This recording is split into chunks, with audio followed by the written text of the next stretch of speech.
नमस्कार दोस्तों। उम्मीद करता हूँ कि आप अच्छे से होंगे और यह श्रृंखला आप लोगों को पसंद आ रही होगी।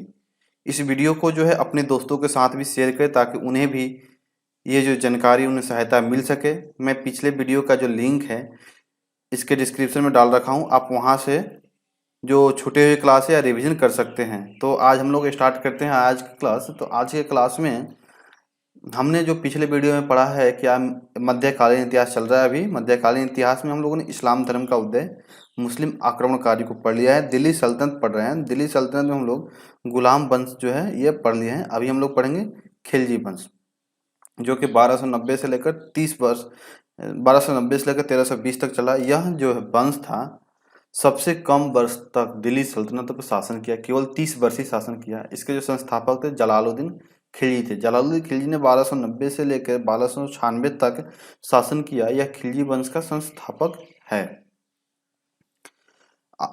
जो इसका भतीजा था अलाउद्दीन खिलजी का, उसने पालन पोषण किया, क्योंकि इसके जो माता पिता थे इनका मृत्यु हो गया था। उसके बाद इसने उसको पालन पोषण किया और पालन पोषण करने के बाद जब ये जलालुद्दीन खिलजी राजा बने तो उन्होंने दक्षिण के क्षेत्र में वहाँ अपने शासन का साम्राज्य का विस्तार करने के लिए अलाउद्दीन खिलजी को भेजा। तो वहाँ पे वो गया और वहाँ से बहुत सारा धन इकट्ठा करके लाया। और जब वो आया तो उसने सोचा कि अब मैं ही राजा बन जाता हूँ। इसके बाद उसने धोखे से जलालुद्दीन खिलजी की हत्या कर देता है और वो खुद राजा बन जाता है। इस प्रकार वह अलाउद्दीन खिलजी जो था 1296 से 1316 तक शासन करता है। यह जलालुद्दीन खिलजी का भतीजा एवं दामाद था। ठीक है, यह दामाद भी था उसका। इसको जो हम लोग अली या गुरसप्पा के नाम से भी जानते हैं। इसे जो इतिहासकार ने इसे द्वितीय सिकंदर का नाम दिया है। तो अभी हम लोग पढ़ेंगे कि अलाउद्दीन खिलजी ने जो जो कार्य किए हैं उनके बारे में हम लोग यहाँ पे पढ़ेंगे। तो उसने पहला काम क्या किया कि वो धर्म एवं राजनीति को अलग अलग कर दिया। धर्म और राजनीति का मतलब कि जो भी इस्लाम धर्म में था कि जो भी राजा बनेगा वो खलीफा से अनुमति लेता था। इसने अनुमति नहीं लेना है, ऐसा करके उसने धर्म और राजनीति को अलग अलग कर दिया। और अलाउद्दीन खिलजी के साम्राज्य पर कई बार आक्रमण हुए, तो 4-5 बार हुए थे। उसको देखते उसने जो सुखी संपन्न लोग थे उन जिसे उनको जिनको जिनको दान दिया गया था, उपहार दिया गया था, उन सबकी भूमि को वापस ले लिया। और जो एक जगह इकट्ठा होकर के शराब भांग जुआ आदि खेलते थे और वहाँ पे गुटबाजी करके अपना संगठन बना करके हमला करते थे, उस सब को बंद करके अपने साम्राज्य को अस्थाई बनाया। इसने अस्थाई सेना की शुरुआत की ताकि उसके जो राज्य पे आक्रमण हो रहे थे उस आक्रमण को बचाव के लिए उसने अपने साम्राज्य को मजबूत बनाने के लिए एक अस्थाई सेना रखा और उस अस्थाई सेना का जो नगद वेतन देना भी शुरू किया। इक्ता प्रथा जो इल्तुतमिश चालू किया था उसको इसने बंद कर दिया। घोड़ा दागने की जो वहाँ अलाउद्दीन खिलजी ने घोड़ा दागने की प्रथा को शुरू किया। इसने सैनिकों के हुलिया, जो भी सैनिक भर्ती होते थे उसका हुलिया लिखाया गया, उसका वेतन दिया जाता था। इस प्रकार की प्रथा जो है अलाउद्दीन खिलजी ने चालू किया। इसने जो है निरंकुशता से शासन किया, जनता के हित के बिना परवाह किए ही अपना शासन किया और इसमें ज़्यादा से ज़्यादा अपना फायदा देखा।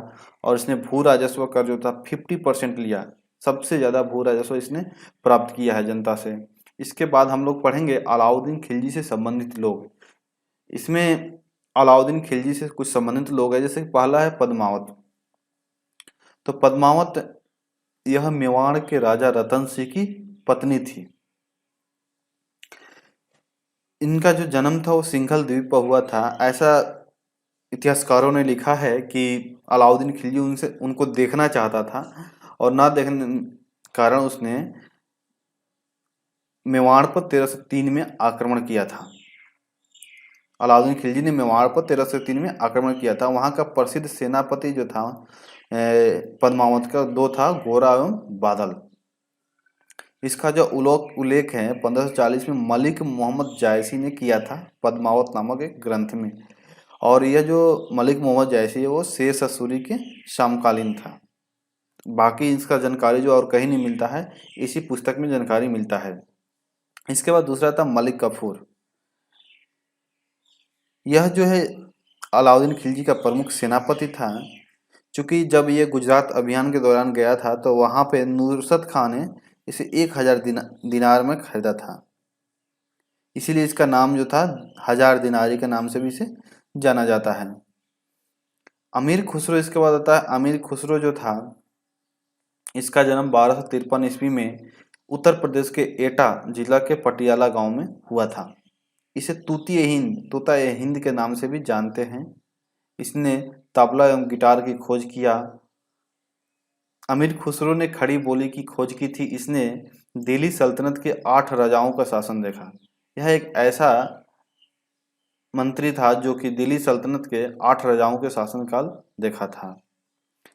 अमीर खुसरो के जो गुरु थे सूफी संत निजामुद्दीन औलिया थे। इनके जो गुरु थे सूफी संत निजामुद्दीन औलिया। यह ऐसा इतिहासकारों ने लिखा है कि जो निजामुद्दीन औलिया की जब मृत्यु हो जाती है तो शिष्य जो अपना अमीर खुसरो है ये भी तड़प तड़प के उसी समय अपना जान गंवाते हैं। 1325 में दोनों की मृत्यु हो जाती है। इसके बाद अगला है देवगिरी। यह अलाउद्दीन खिलजी ने इसको दक्षिण भारत में अपना साम्राज्य विस्तार करने के लिए भेजा था। ठीक है, मतलब कि ये दक्षिण भारत में जाकर आक्रमण करता है देवगिरी। इसके बाद आता है वारंगल। वारंगल का स्थान है वो तेलंगाना की राजधानी है। वारंगल जो है वो तेलंगाना की राजधानी। वहाँ का राजा था राजा प्रताप रुद्रदेव। राजा प्रताप रुद्रदेव ने अलाउद्दीन खिलजी को सोने की मूर्ति को सोने की जंजीर के साथ भेजा था। और राजा प्रताप रुद्रदेव ने ही कोहिनूर हीरा जो था अलाउद्दीन खिलजी को गिफ्ट या दान में दिया था। इसके बाद अलाउद्दीन खिलजी ने कुछ इमारतें भी बनवाया। उसमें था कुतुब मीनार के प्रवेश द्वार किसने बनवाया था तो अलाउद्दीन खिलजी ने बनाया था। इसने 1000 सुतून मतलब 1000 खंभे वाली मकान का निर्माण करवाया था। और सीढ़ी का किला और हौज खा भी बनवाया था। अलाउद्दीन खिलजी का जो पुत्र था मुबारक शाह, इसने 1316 में राजगद्दी संभाला। यह एक अयोग्य शासक था। इसने राज दरबार में कभी कभी नंगे आ जाता था। अतः इसको हटा करके खुसरो खां जो उसका मुबारक शाह का दोस्त था उसने शासन को संभाला। खुसरो खां एक हिंदू था और इसने धर्म परिवर्तन करके मुस्लिम धर्म को अपनाया। और जो कि वहाँ का मंत्रीगण को अच्छा नहीं लगा और उसने गयासुद्दीन तुगलक ने उसकी हत्या करके इस वंश का खत्म करते हुए उसने गयासुद्दीन तुगलक ने तुगलक वंश की स्थापना की। इस प्रकार इस वंश का अंत होता है और अगले वंश में हम लोग पढ़ेंगे तुगलक वंश। धन्यवाद।